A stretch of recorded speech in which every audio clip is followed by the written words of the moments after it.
Microsoft এক্সেলের এই শিটে আমার কাছে একটা স্টুডেন্ট টেবিল রয়েছে এবং এই টেবিলের কয়েকটি সেলে ব্লু কালার করা আছে। এখন আমি চাইছি এই ব্লু কালার করা সেলগুলোকে চেঞ্জ করে অরেঞ্জ কালার করতে।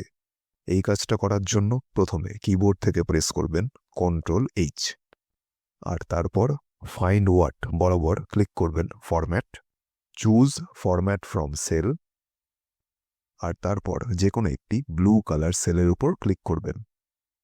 ক্লিক করার পর রিপ্লেস উইথ বরাবর ক্লিক করবেন ফরম্যাট, ফিল, আর তারপর অরেঞ্জ কালারকে সিলেক্ট করবেন, আর তারপর ওকে, এবং তারপর রিপ্লেস অল।